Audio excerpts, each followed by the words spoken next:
পারবে না, 5 মাসে যে পারে না, যার 9 বছর হয় না তার 90 বছর হবে। যারা পারেন না, যেহেতু হচ্ছে 16 বছরে শেখ হাসিনা সবই পারছে, তাই বলে 26-28 পারে না। মানে সবসময় যে পারে না, পারে সবসময় পারে, আবার যে পারে না সে সবসময় পারে না, এই কথার তো কোনো মিল নেই। আচ্ছা, আর গণপরিষদ নির্বাচন, আর এটা খুব উদ্দেশ্য প্রণোদিত ভাবে গণপরিষদ এবং সংসদ নির্বাচনকে মুখোমুখি দাঁড় করানো হচ্ছে। আমরা ডিরেক্টলি বলছি গণপরিষদ এবং সংসদ নির্বাচন একসাথেই হতে পারে। একই লোক ধরেন হান্নান মাসুদ গণপরিষদের ইলেকশনও দাঁড়াবে, সংসদ ইলেকশনও দাঁড়াবে নাকি? যে সংসদে দাঁড়াবে সেই গণপরিষদ। দেখেন, এটা হচ্ছে আলাপ আলোচনা ভিত্তিতে দুই ধরনেরই হতে পারে। দুইটা বিষয় আমরা ভেবে দেখছেন, দুই ধরনের হলে দুইটা কিরকম হবে আপনারা ভেবে দেখছেন? না না না, আমি বলছি দুইটা প্রস্তাবনা আমাদের কাছে তো এখানে আছে। আমরা বলছি যে হচ্ছে একই সাথে একই দিনে নির্বাচন হলে যেটা জাতীয় সংসদ হবে সেটা গণপরিষদ হিসেবে ভূমিকা রাখতে পারে, অথবা হচ্ছে জাতীয় সংসদের হচ্ছে এলাকা ভিত্তিক জাতীয় সংসদের আসন ভিত্তিক তারা যাবে, আর হচ্ছে দলীয় কত পার্সেন্ট ভোটের পার্সেন্টেজ হিসেবে হচ্ছে প্রতিটি দল থেকে গণপরিষদে।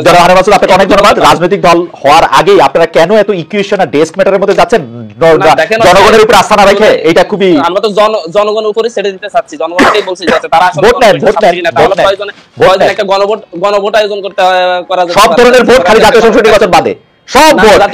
আমরা তো বলছি একসাথে হোক, আমরা তো একসাথে একই দিনে হতে বলতেছি, একসাথে গণভোট, গণপরিষদ ভোট, জাতীয় সংসদ নির্বাচন, তার আগে স্থানীয় সরকার নির্বাচন।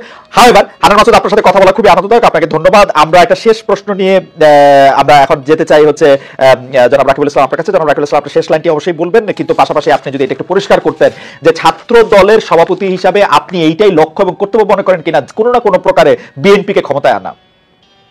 ধন্যবাদ। আমার মনে হয় সর্বশেষ যে জুলাই আগস্ট আন্দোলন করিনি আমরা, সরাসরি শুধুমাত্র সারা দেশে শিক্ষা প্রতিষ্ঠানগুলোতে যে ধরনের প্রজন্ম বদলের এবং ছাত্র রাজনীতির গুণগত পরিবর্তনের, ছাত্র রাজনীতি উপহার দেওয়া যায়, সেই রাজনীতিতে আমরা রয়েছি। আপনি তো পুরো পলিটিক্সটাই করতেছেন বেগম জিয়া এবং তারেক সাহেবের নামে, কেন? অবশ্যই ছাত্রদের সাথে বিএনপির কি সম্পর্ক, মানে যদি লেজ না হন আপনারা?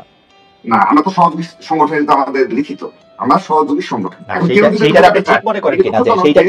বাংলাদেশের এই যে নতুন যে ছাত্র সংগঠন হলো কিংবা সর্বশেষ আরেকটি ছাত্র সংগঠন রয়েছে, তারা প্রতিদিন ব্যাখ্যা দিয়ে বোঝায় যে তারা তাদের সাধারণ সংগঠনের কোনো সহযোগী সংগঠন না।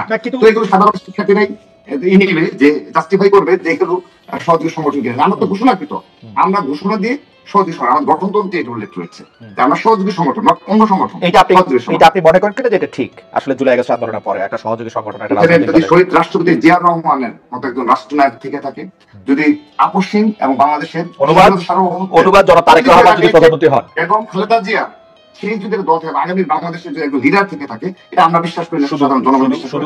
তার সাথে থেকে যদি রাষ্ট্র গঠনে সাধারণ শিক্ষার্থীদের পাশে থাকার মতো অবস্থায় থাকা যায়, অবশ্যই। তাহলে আপনার এই ফর্মুলায় তো আপনারা ছাড়া আর কেউ এই ছাত্র রাজনীতি করতে পারবে না, কারণ বিএনপির দল তো একটাই হবে, একজনই তো প্রধানমন্ত্রী। এখন যদি সাধারণ শিক্ষার্থীরা আমাদের পতাকা তোলে আসে, আমরা কি বাংলাদেশে এখন কোথাও এই কালচার রয়েছে? আমরা জোর জবরদস্তি করে মিছিলে, মিটিং এ কি আমাদের পতাকা তুলে নিয়ে আসছি। এখন যদি সেই মিছিল বড় হয়, দীর্ঘ থেকে দীর্ঘতর হয়, আমার মনে হয় যে আজকে রাকিবুল ইসলাম আপনিও আসলে অনেকগুলি বিষয়ে খুব খোলাখুলি উত্তর দিয়েছেন, কিন্তু আমি যেটি বলতে চাই, আমি ছাত্র সংগঠন হিসাবে আমি সত্যি ঐক্যে বিশ্বাসী। আমরা বৃহত্তর ঐক্য নিয়ে জুলাই আগস্ট ঐক্য বজায় রাখবো এবং আমি কথা দিচ্ছি ছাত্রদল অবশ্যই প্রজন্ম বদলে ছাত্র রাজনীতি উপহার দেবে।